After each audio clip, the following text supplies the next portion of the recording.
Et c'est reparti, aujourd'hui on va s'occuper de l'upload de notre programme Morse sur la carte Arduino Nano.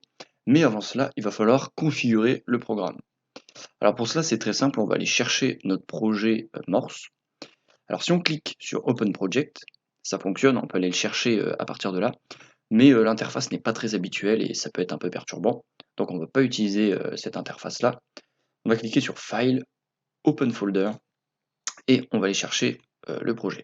Donc moi il est dans Bureau, Morse Delay Project, et je fais sélectionner un dossier. Visual Studio Code redémarre, ainsi que Platform.io, qui va nous afficher sa petite fenêtre de présentation habituelle. Alors on peut la fermer, il n'y a pas de problème.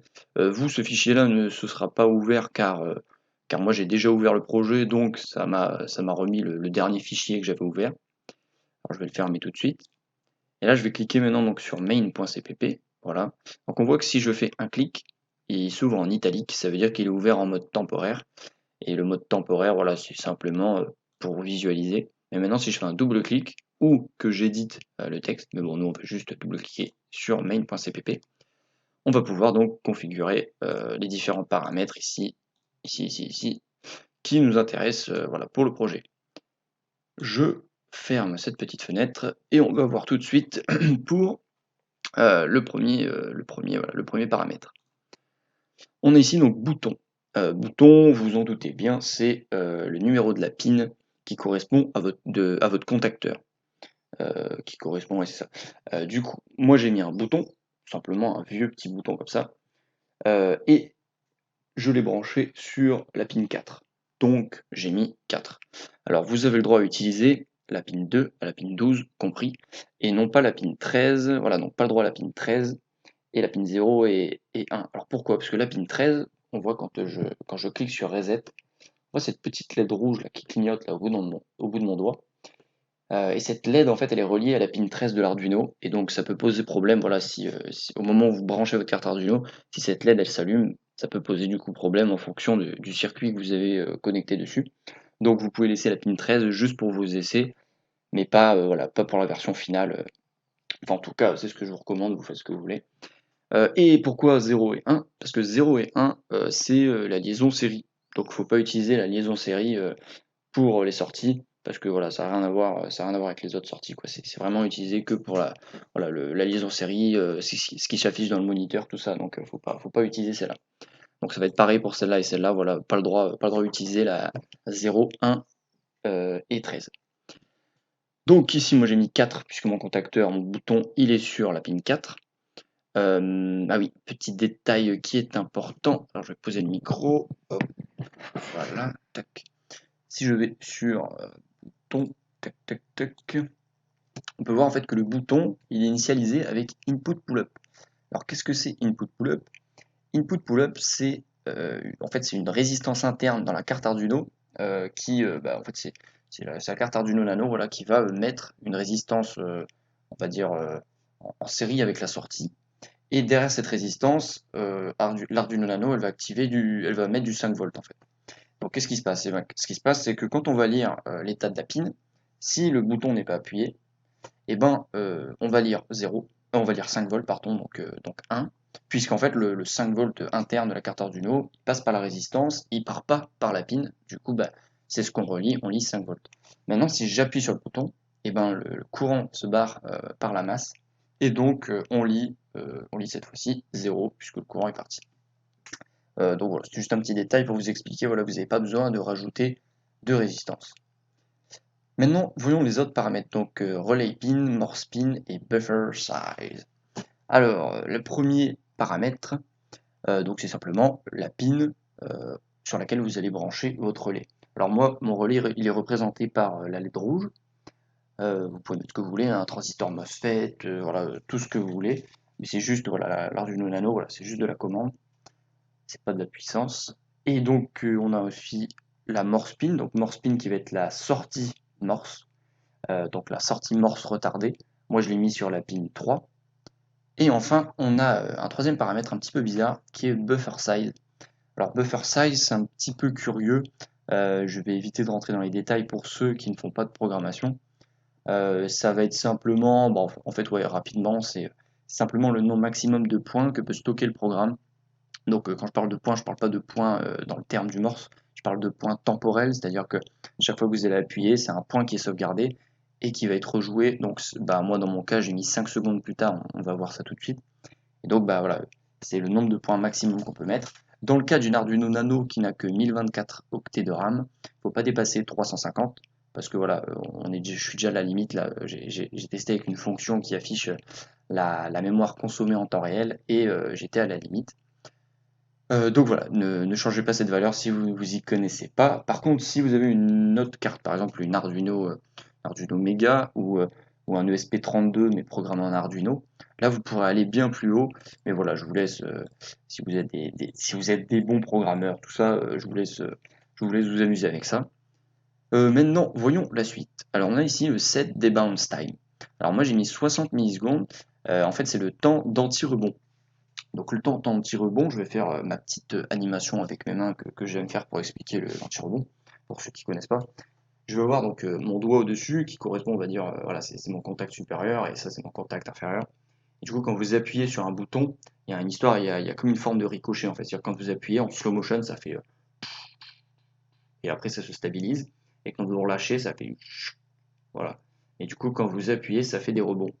Et du coup, nous, ce qui nous intéresse, c'est simplement d'avoir voilà, le changement d'état comme ça, mais pas d'avoir tous ces petits rebonds, parce que chaque petit rebond, ça fait 0, 1, 0, 1, 0, 1, 0, 1, 0, 1, 0, et après ça fait 1, 0, 1, 0, 0. Voilà, ça inverse tout, quoi. Enfin, ça fait plein de petits rebonds. Donc, moi, j'ai mis 60 millisecondes pour qu'en fait, à partir du moment où je détecte un premier changement, j'ignore le reste pendant 60 millisecondes. Alors pourquoi 60? Parce que mon bouton, il est pourri, et donc il a énormément de rebonds. Mais vous, si vous avez des bons contacteurs de morse de pro, vous pouvez descendre même jusqu'à 5 millisecondes ou peut-être encore moins. Mais voilà, en tout cas, moi, je ne peux pas descendre sous 60 parce que mon bouton il est vraiment pourri. Avec un bon bouton, j'aurais déjà pu descendre à 20 millisecondes, 15 millisecondes, ça serait passé. Mais 60, voilà, là, parce que celui-là, il n'est pas terrible. Ensuite, on va arriver sur 7 morse delay. Alors, 7 morse delay, c'est pour le retard. Alors avant d'aller un peu plus loin, je vais vous montrer comment compiler, comme ça je vais pouvoir vous montrer un petit peu ce que font les différents paramètres pour la suite. Donc ça c'est équivalent au bouton vérifier de l'Arduino IDE, donc ça compile et ça vérifie. Mais nous on veut directement compiler et uploader sur la carte. Alors le gros intérêt de Platform.io c'est qu'il détecte automatiquement votre carte Arduino Nano, donc on peut voir ici dans ce fichier platform.ini. En fait, on voit que c'est configuré nano atmega 328, donc ça va chercher en fait dans les ports USB une carte qui répond comme étant nano atmega 328. Voilà, donc ça c'est la vitesse du moniteur série. Et donc voilà, ça détecte automatiquement. Donc vous allez voir, je clique sur Upload. Ah oui, d'ailleurs ici, je vais mettre 0, d'abord pour vous montrer dans un premier temps, sinon ça va être l'embrouille totale, donc je refais. Ah, donc je clique sur Upload. Voilà, donc là il compile, il nous fait son petit truc. Là, la RAM qui est indiquée ici, c'est la RAM, en fait c'est une estimation, sauf que moi en fait je consomme presque 100%. C'est pour ça la fameuse histoire là du buffer en fait. Ça voilà, ça c'est faux. Par contre la flash, ça c'est juste, parce que la flash c'est la taille que prend votre programme dans la mémoire en flash. Donc le programme, on va dire le fichier binaire dans la mémoire. Donc voilà, là il a trouvé le port, il a écrit et relu. Et donc, on va maintenant donc, voilà, s'occuper des paramètres suivants. Donc, set morse delay 5 secondes. Si j'appuie sur le bouton, pas celui-là, pardon. Si j'appuie sur ce bouton-là, on voit que le relais s'est activé à peine j'ai appuyé sur le bouton. Et 5 secondes plus tard, on a eu l'air de Mario Bros qui a été rejoué. Donc, voilà, je vous remonte. Ok. Maintenant, il y a le set relais timeout. Alors, qu'est-ce que c'est le set relais timeout? À la fin de l'émission de votre sortie morse, par exemple là je joue mon truc, je joue n'importe quoi, à la fin de l'émission, donc tac, tac, tac, tac, tac, tac, une seconde plus tard, votre relais il s'éteint. Mais admettons vous voulez régler une plus grosse valeur parce que voilà, vous êtes du genre voilà, à taper un code morse, à attendre un petit peu, à reprendre, à faire du morse, à attendre un petit peu. Voilà, mais vous voulez pas que tout votre système il s'éteigne, vous voulez voilà, qui vous laisse un peu de temps avant de se désactiver. Vous pouvez augmenter, par exemple 3 secondes, on va mettre, on va recompiler. Voilà, et une fois que c'est fait, du coup, je vais appuyer sur ce petit bouton. Ta, ta, ta, ta, ta, ta. tac. Et là, cette fois-ci, on va voir qu'il va attendre 3 secondes après que le signal ait été joué pour éteindre le relais. Et donc moi, si entre-temps, j'ai continué de jouer, et ben là, vous voyez qu'il s'est pas éteint, parce que pendant ce temps-là, voilà, j'ai joué. Et si j'arrête, par contre, voilà, tac, 2, 3, et là, 3 secondes plus tard, le relais s'éteint. Maintenant, admettons que derrière ce circuit, vous ayez une logique qui soit totalement inversée, c'est-à-dire que je sais pas, votre transistor, il n'est pas passant à l'état haut, mais il est passant à l'état bas, ou je ne sais quoi. On va pouvoir inverser les logiques ici. Donc on va commencer par la sortie Morse, on va l'inverser à 1, et je vais envoyer ça. Là, on peut voir que la sortie Morse est à l'état 1 par défaut. Et en fait, donc, quand j'appuie, voilà, le relais, lui, il fait comme d'hab, ça n'a rien changé. Par contre, lui, tout va s'inverser sur la sortie Morse. Tac, tac, tac, tac, tac. Donc ça va être exactement le signal que j'ai fait, mais en inversé, puisque du coup, au lieu de passer à 5 volts, il passe à 0 volts. Maintenant, si je mets un 1 sur l'autre, vous allez voir que tout va être inversé en état de tension. Et là, on voit que le relais et la sortie Morse sont tous les deux allumés au départ. Et donc quand je vais appuyer, on va avoir le relais qui va s'éteindre du coup instantanément, puisque tout est inversé. Donc tac, tac, tac, tac, tac, tac, tac, tac. Notre sortie Morse qui va faire 5 secondes plus tard un changement de temps, voilà. Et à la fin, 3 secondes plus tard, celle-là va se rallumer. Voilà, donc tout est inversé. Petit détail, donc par rapport au temps du Morse, plus vous mettez de temps, voilà, plus vous mettez de temps long, donc c'est en millisecondes, hein, plus vous mettez un temps long, plus vous allez devoir enregistrer de points. Donc si vous êtes quelqu'un qui tapait très vite en Morse, il ne faut pas trop mettre une valeur grande, sinon vous allez enregistrer, je sais pas, 500, 600 points, et en fait vous serez bloqué à 350 et le programme il va vous dire non. Si j'ai mal fait le truc, tout va planter, mais normalement j'ai bien fait, donc normalement ça va simplement tout vider les points que vous aviez enregistrés en mémoire et repartir à zéro. Enfin en gros voilà, il ne faut pas arriver à fond, sinon ça marche plus. Quoi d'autre? Le moniteur série. Donc le moniteur série, c'est comme sur Arduino. Donc, si vous cliquez, ça vous ouvre un petit onglet. Alors là, dans ce projet-là, ça vous sert à rien, mais c'est juste pour si ça peut vous servir à un moment donné. Donc tac, voilà, program started.